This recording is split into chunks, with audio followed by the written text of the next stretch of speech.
Hi everybody and welcome to the Property AI Report. This is your weekly digest of all things property and AI, brought to you by me, Mal McCannion, and my good friend and co-host Matt Goddard. Matt, how are you today? Great, Mal. How's your week been? Been great. I've seen you twice, so that makes it an It's a hat exceptional trick one, today, isn't it? of course. Indeed. So it's been really busy. What about yours? Good. They're very similar. I had a couple of days in London and then up into Manchester for the Estate Agents and Tomorrow event, which is good fun. And now back in London again. Excellent. Well, listen, and we've got a lot to cram in this morning and not a lot of time to do it. So let us crack on with our property news. All right. So first up, I wanted to focus on Zoopla. So Zoopla has announced new membership packages this week. It says that it is using them to attract more SME, small, medium enterprise estate agents. There's a variety of different offers on the table, with a variety of different names as well. So listing, instruction and complete, and then there's I think different grades of the complete. So there's complete max and various other things. Interesting that they've chosen to kind of do this revamp, and obviously there's been a lot of kind of industry whispers behind the scenes about what's happening with Zoopla, where it's going and so on. What's your take, Matt? As you say, the whispers are ongoing, aren't they? But nothing's actually happened with the transaction, has it, as far as I'm aware? I was at the event yesterday and Alto was there. Alleged purchase. Yes, that thing. Alto was there yesterday, and again, we know that it's been split off into three separate sort of almost trading entities, but whether or not something's kicking on or it's business as usual. But I've never actually considered it, and it's probably slightly embarrassing on my part, that there's sort of small business enterprise offerings other than the price point that we regularly talk about when we discuss the portals, right? Which is big agencies aren't paying very much at all, and little agents are getting absolutely hammered. Yeah, allegedly. so I mean, allegedly. So I think it is interesting. I think again, kind of pointing directly at your target audience, it makes sense. They're quite coy about actually how much it's going to be. And I'm touring around the country talking to various agents. There's wildly different fluctuations in terms of what they are paying to obviously Rightmove, but then also Zoopla and on the market. But yeah, I do think it kind of speaks to something like the new reality that essentially people are starting to discover properties in different ways. As the number two player, although CoStar would probably say they're number two now, then you've got they're under a lot of pressure. I think there is still, as you say, this kind of rumor mill about whether it's or when it's going to get sold to other parties, or a Silver Lake holding out for a price that no one's willing to pay. But yes, in the meantime, they're doing a reasonable fist of business as usual by the looks of things. But yes, in terms of what people are paying for, it's some eyeballs. I don't know if as part of the complete max or the complete other thing that they shared specifics about how many leads people can expect and all that sort of stuff. But yes, it does feel like there's a certain level of relaunch going on here, as if they've got to kind of try and attract people's attention again, because I think it has been quite a while since anything truly kind of impactful has happened from that business as well.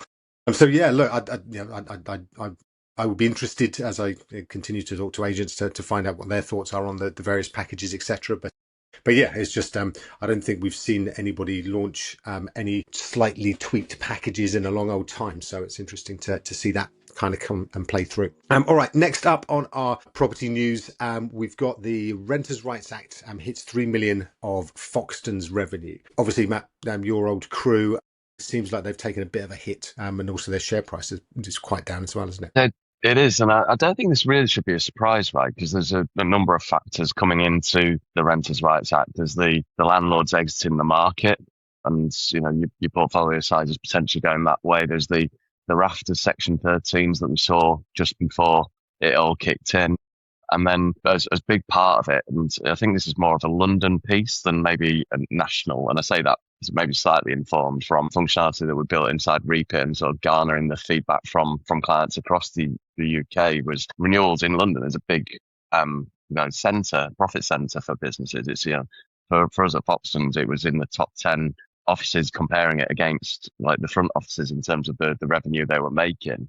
And suddenly not to have those renewals coming through and no need to have a rent review team, that's going to be a big impact on what you're looking at as well. So that's sort of quite a heavy mix. And when you think about what happened with the tenant fee ban back in 2019, some companies are looking at 3-4 million worth of revenue every year that suddenly disappeared. And you might argue rents increased off the back of that, but there's still a lag, wasn't there? And the other part with London agents is you're looking at how letting fees are structured. So you look at in London, letting fees are normally upfront, big chunk, and then only management's recurring. Outside of London, it's more on a monthly drip basis. So all those businesses are going to have to re-gear the way that those revenues sort of apportioned and structured. And I think the other point that's made in the article is that students are suddenly able to sort of serve notice and disappear off for the summer, whereas previously it might have been that their contracts allowed them to also force them to stay there until the end of August, right? So there's a For 12 plethora months. of impacts there that are gonna absolutely hit you, aren't they? Yeah, and do you think this is a kind of failure of sort of expectation management? You know, because it's quite a big chunk to kind of take a hit on your share price. So it doesn't seem like the market was sort of expecting this. And, you know, maybe this is kind of the first of the big reports, you know, the big companies that has to kind of reveal all this sort of stuff. But it doesn't sound like it was kind of expected to be at this level, though, right? Because otherwise, perhaps they would have just warmed the market up a little bit. I don't know. I think there are some elements of it. Maybe the expectation management is more based around because we really didn't know. Like, it's still going through Parliament right until the end. I know one or two agencies went really early doors, but it's sort of like you're still waiting to see what the absolute final legislation was before things came through.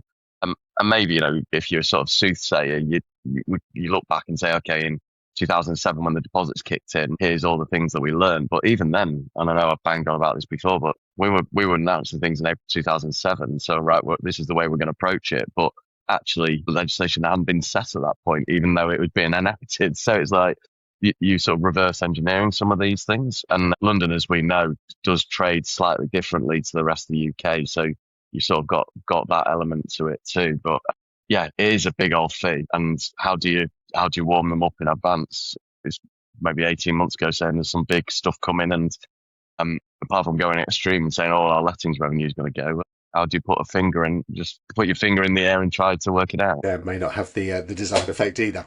No, fair shout. So next up in our property news, some old PropTech founders have been awarded honorary degrees. So just wanted to hat tip to Ben Ridgeway and Jamie Cook, who set up I Am Sold way back in the day, 2009, it turns out, and have been awarded honorary degrees by Northumbria University, which was I think where they both went and where they met as well, wasn't it? So so yeah, no, it's nice to have some good news in the industry, isn't it, It mate? is indeed. And I was when you say old PropTech founders, that really makes me old to remember them turning up at the first, it was the Sunday Times Awards do and meeting them then. So if you're saying they're old, then what does that make us? But no, it It's is very great to true. see, and I think they got some money off the university to start the business, and so it came out of there, and they were back through that. I don't know if maybe them getting the degrees now means that they actually didn't finish the degrees originally, and whether that's because they started the business or had too good a time.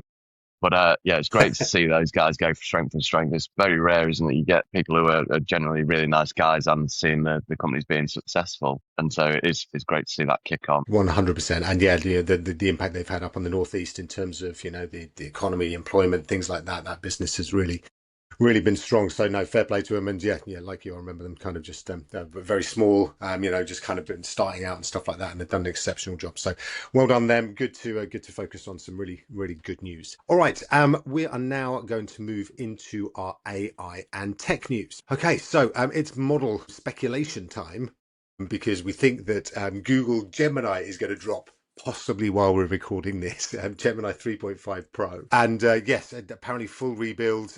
This sounds and smells a little bit like a panic move from Google. They're not doing Gemini 4, they're doing 3.5. It feels like they're kind of like, maybe if we can just get this out the door, then people will stop asking when the next one's coming. Yeah, Matt, what have you heard on the old jungle drums? Oh, I think we touched on this last week. So if it does drop today, we really are turning into soothsayers. But it's a case of, yes, there's a lot of pressure on them. And it does feel like, well, last year was the year of Google, that both Anthropic with Claude and ChatGPT from OpenAI have absolutely raced ahead this year. But I think the biggest sort of insight or big piece of interest is just the senior staff that are leaving as well, right? And I know we talk about these models almost queued up at the rank waiting to go. And, you know, it might be that we get ChatGPT 6 coming out soon and what's the next iteration. But by the sound of things, they've had to completely rebuild Gemini. And they Yeah. did a brilliant year in 2025 and sort of churned through a lot. And they are still issuing things, just not in the big way that we were used to last year. So I wouldn't be surprised and wouldn't discount them, especially given, we see the likes of Microsoft now releasing models that are decent. So And it'll be Meta, interesting. and Yeah. Yeah, we said even it last Grok. week, right? And Kimmy that came out this week as well, which we've got later on in the show notes. So yes, it'll be wait and see, and just make it more interesting. At the conference yesterday, someone said, what do I go for, ChatGPT or Claude? And I said, which one are you using at the moment? And the comments went, neither. Okay. And so it's like, well, that's easier to choose between two. If suddenly like Gemini's back punching its way, it's like, okay, like you then start working out what the use cases are, right? Yeah, exactly. Like you are, it has been astonishing that Google has allowed their lead to slip quite so far. You expected some, basically when Claude came back so strongly at the beginning of the year, you were thinking Gemini was going to swing back at least kind of like the end of Q1, early Q2. It's now Q3 and we still haven't seen it. And yeah, like you say, they've had to completely rebuild it basically, so that is, they scrapped the previous version because it just wasn't good enough. And so clearly something is a little bit awry, but again, maybe they've just got this new a new platform to build from, seeing what the benchmarks kind of turn up with 3.5 Pro, and then kind of kick on from there. But yes, I'd be surprised if it was as good as Fable 5 Claude, or 5.6 ChatGPT. But yes, I'm looking forward to getting our hands on it anyway, and particularly around the sort of imaging stuff and video stuff if they've managed to kind of push those through as well. But we shall see. Next week, we will be able to talk about it in detail. All right, there's been some more shenanigans, let's call it, between OpenAI and one of the other big tech companies. In this case, it's OpenAI and Apple. Now, I don't think you really generally want to get on the wrong side of Apple, particularly as they've got such a big, massive distribution network. But it was interesting that, even a few weeks ago, possibly a month and a bit ago, OpenAI was grumbling that ChatGPT was not being distributed the way that it wanted to through the iPhone. And then basically kind of saying, this wasn't the deal, blah, blah, blah. But it looks like actually Apple's kind of been building this lawsuit against OpenAI. So the kind of story is that OpenAI's the head of product, he used to work at Apple with Johnny Ive, and OpenAI took over Johnny Ive's company IO. And just to recap, Johnny Ive's the guy who designed the iPhone, now working with OpenAI to design the next device, and that's going to be the AI device for the masses, it is hoped by them. But yes, also when IO came across to ChatGPT, it brought with it one of their another of their kind of co-founders, or Johnny Ive's kind of colleagues, and that person has basically been allegedly been involved in basically trying to get people from Apple, interviewing people from Apple, trying to get them to bring kind of bits of kit in from Apple.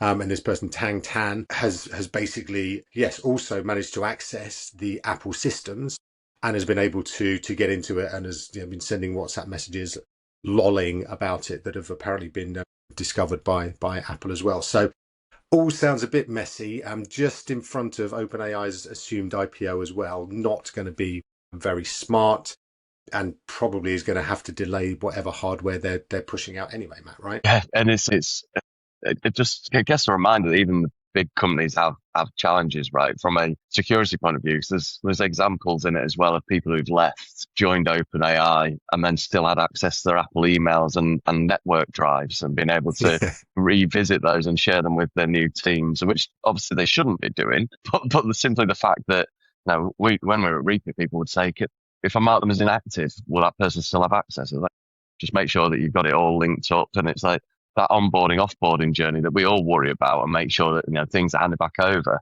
Even the top companies aren't necessarily getting it right. So it's maybe not refreshing is the right word, but we wouldn't beat ourselves up that maybe we haven't got everything absolutely locked down. Even the biggest and the best don't do it, and then it comes out in these lawsuits. But the idea of saying to someone, look, bring this along as part of your interview process, and let's have a show and tell about what you're currently working on. It's like, yes. And as you say, literally WhatsApping lol images, which I assume is the laughing face on its side, it feels all school ground stuff again, doesn't it? It really, really does. And yeah, I think Apple blamed it on a bug was the reason why this guy could access his old systems. It's like, was it really a bug, or did somebody not do their job? Are they saying that they were using Gmail instead of Apple Mail or something, allegedly? So yeah, so that's yeah, that one obviously is going to run, but yeah, it really does kind of spike OpenAI's guns in terms of the IPO, I would suggest, and possibly, will deflate whatever value it's able to get itself to, which, there's so much mess in the IPO kind of market with Anthropic still under the pressure from the US government. It's going to be interesting to see when those do eventually go.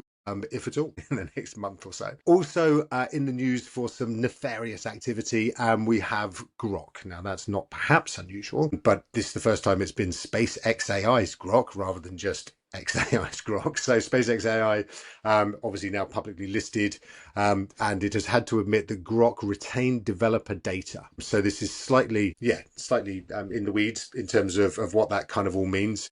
But Matt, what has been alleged and what has been kind of found and what has been admitted? Well, so to stick this in context, so it's Grok developer, which is similar to Claude Code or Codex in terms of it's very much a CLI and agentic coding platform. It's very early on actually, and it's not Cursor, who they've acquired for 60 billion more recently. So it's Grok developer, and within that there's privacy settings. So you can say, basically keep your code private, only upload the snippets that you need to when you're working through. And this is talking to the AI agent. And actually what's been found is that Grok developer completely ignores that. And regardless of what you ask it to do, in the background, it's uploading your entire code repos. So to take a step back, a repo is essentially a folder of code, and it's uploading that all in the background to Grok. And that was allegedly, and it was, we've seen this thing happen. And Elon Musk's come out and said, right, we're going to just purge all the data that's whether it's right or wrong, we're going to get rid of everything, which is almost a sort of acceptance in itself that he's doing that. And I think the most amazing thing, if this was happening within OpenAI or within Claude Anthropic, maybe not so much Anthropic now that Musk is a bit of a fanboy of them, given all the investment he's getting. He'd be all over it, and Twitter would be a wash, wouldn't it? Or X would be a wash with it. Whereas it's almost fine, we'll delete it, crack on, nothing to see here. Whereas it's actually quite serious, right? If you've got something telling you privacy's on, like the estate agents of tomorrow thing yesterday, someone said, oh, well, if you're using ChatGPT, all your memory and all your queries and all your data is getting uploaded and shared. And it's because, are you using the free version? Because if you're not using the free version, there's a setting in the background to change that. It's the same with Claude, right? So it's still this, yes, exactly. All your secrets are leaking. And then something like this comes out, which just compounds that point, which is, okay, there is a Absolutely. setting, but the Grok developer is ignoring it, and your information is being uploaded regardless. Yeah, and it is a worry. And, again, speaking to loads of agents, that is a really important thing, is pay your 20 quid, because that then allows you to actually have that security, that your data is not going to go anywhere else, and your team's data isn't going to go anywhere else. But yeah, just in terms of the kind of, you've got Elon Musk throwing rocks at Sam Altman this week about the Apple case, and Altman firing back saying that basically you can tell that ChatGPT is going high on the benchmarks because Elon's starting to obsess about him again, obsess about Altman again.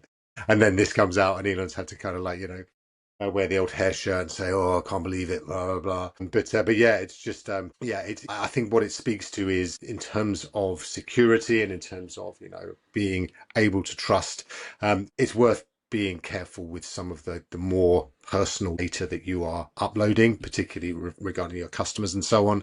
And where you can anonymize stuff, I would. But yes, in the end, things like this will turn up, but will be illuminated as being wrong, and we will find out, and they will then say that they'll purge it and have to do something like that. But it's not pretty, and doesn't sit well with Elon's self opinion as being kind of almost like a full on coder, doesn't he? That's how he likes to present. So yes, he's obviously under a lot of pressure from a lot of his customers as a result. All right, let's have a look at Europe's Anduril. So we don't often talk about Europe and some of the tech from here, but Europe's Anduril rival Helsing. So Helsing is a defense contract registered defense technology company. Anduril is the US version, created by a guy called Palmer Luckey. Helsing has raised 1.8 billion. It's an 18 billion valuation, which is pretty good, pretty positive in terms of how all these defense kind of contractors are starting to kind of push out. I think there's been a lot of global conflicts recently. There's been a lot of concern about too much reliance on the States and the technology over there. So yeah, this feels like a significant push from this side of the Atlantic for some kind of self-owned technology, doesn't it, Matt? It does, but at the same time, I don't know. As I first saw this story, I thought there'd be a lot of European entities jumping in and funding it, and I'm sure there are. But the big headline investors are actually JP Morgan Chase and also Lightspeed Venture Partners, who are one of the big, bless you, sponsors at Sastra as well over in America. So it's not purely coming from Europe in terms of this investment, is it? But yeah, having European based AI is something that we've talked about before, because there's quite a lot of the people, individuals and businesses that are now driving things in America have actually started out of the UK, haven't they, including Mustafa Suleyman. Yeah, absolutely. And so it does feel like there is some movement, as you say. It's not necessarily backed by funds over here, but clearly some of the funds over there see opportunity. And alongside that, Intel is investing 5 billion euros in manufacturing in Europe as well, so manufacturing its chips and its technology too. So yes, it does seem like there's been some finally probably there's been some movement in Europe with regard to the tech side of things as well. All right, that's our AI and tech news for this week. We are going to dive into our occasional series, Weird AI of the Week. Matt, this is one of yours. What have we got here? It looks very small and cute. So I'm jumping slightly back to May when I was in California for the Sastra conference twice You went to California in this week. And one of the things I talked about getting my Waymo and my Waymo and the whole driverless cars, and I won't bang on about that specific journey again. But what I didn't maybe pick up on and mention is sort of at one stage Waymos, which are the driverless cars, they're based on the Jaguar or Jaguars.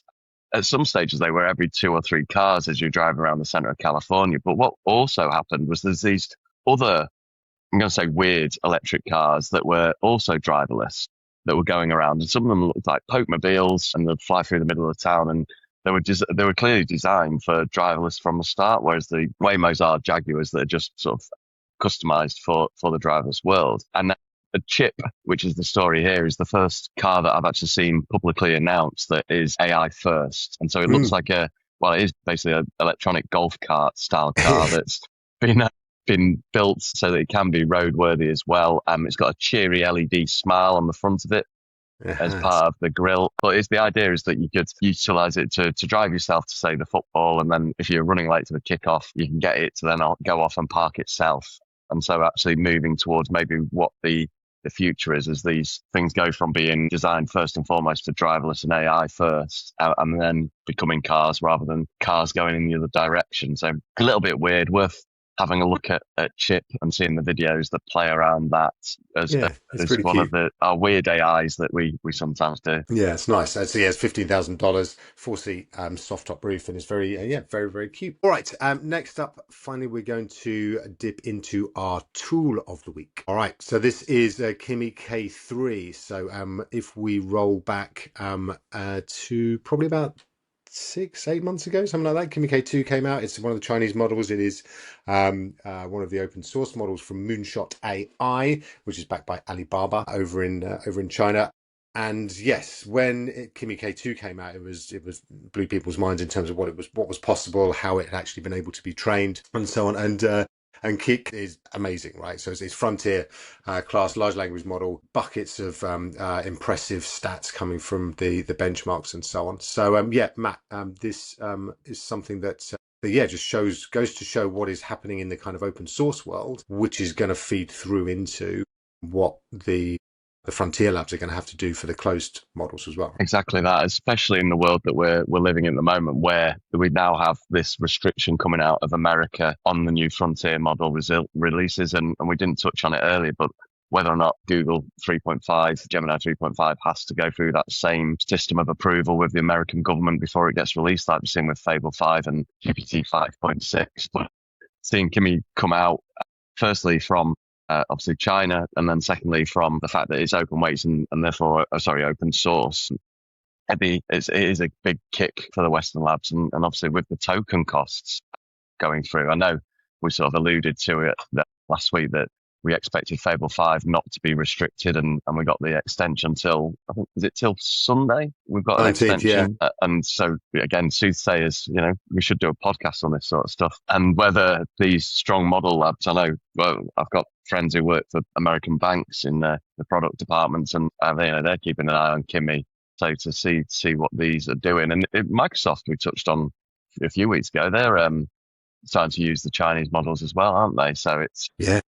it's if the big enterprise businesses are looking at them, then the rest of us should probably do the same. Yeah, it's interesting as well that there have been sort of whisperings or murmurings started to come out that maybe the Chinese government might follow suit in terms of restricting the distribution of some of their open source models out into the West. So actually stopping us from having access to these free resources as well. So that's interesting to see how that one's going to play out as well. Yeah, Kimi K2 kind of following hard on the heels of some other very accomplished models from China, and yeah, looking like it's kind of third on the benchmarks, just behind Fable 5 and ChatGPT 5.6 at the moment. All right, that is all we got time for this Friday morning. Thank you very much indeed for listening in. We will be back again next week with plenty more property and AI news, and maybe even Gemini 3.5 Pro. Who knows? Matt, have a great weekend, and yeah, we'll catch up with each other next week, I'm sure. You too, Mal. Take care, everyone.